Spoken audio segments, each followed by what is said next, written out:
Hello, welcome to Business Weekly on City TV, where we bring you a wrap of the top business stories for the week.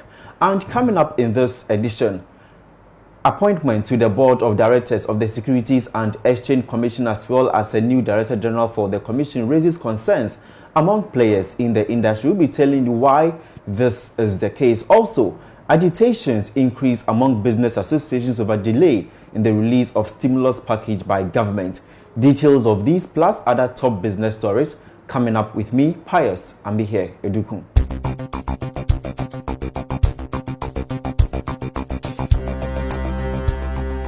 Let's begin from the Securities and Exchange Commission (SEC), where concerns are being raised over the appointment of new members of the board of directors as well as a new director general. Now, early this year, there were increased concerns over the delay by the president to name a new board to fill the vacancies. However, days after a new board of directors as well as a new DG was named, there have been increased concerns over the constitutionality of the two acts. One of them is that the new board of directors were constituted at a time where the council for SEC was not in place. Also, the representative from the finance ministry on the board, that is the deputy finance minister, Mr. Eduku, is being criticized because he is to replace the finance minister, Ken Ofori-Atta, in the event where the minister is not around.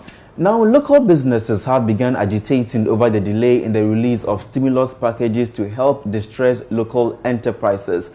Government early this year announced a stimulus package to help such companies to come back to their feet. Now, 9 months after the assurance, the businesses are yet to receive any of those allocations. Speaking at a program ahead of the budget for next year, the CEO of AGI, Seth COCOBOD, lamented the delay and said their members will risk collapsing if government fail to release the funds. Let's now take you to the power sector, where it is emerging that attempts by government to secure a partner in the management of the operations of the ECG may not see the light of day anytime soon. This follows concerns raised by some stakeholders that they were not adequately engaged in the discussions. Now, according to the Power Compact Agreement, the U.S. government, through MEDA, is expected to support with an estimated $500 million, while the private sector to be selected is going to also invest another $500 million. But the association, comprising civil society groups led by Imani Garnes, Kofi Bentel, bemoans the level of engagement and wants the MEDA to engage them more. Let's still stay with the power sector, and government should by the end of this month commence payment of all outstanding arrears owed institutions in the energy sector. This will also follow the successful issuance of the 15-year energy sector bond. Now, the bond is to raise 10 billion cedis or $2.4 billion. Finance Minister Ken Ofori-Atta, who disclosed this to Business Weekly, also indicated that the successful brochures both locally and internationally should restore confidence in the power sector.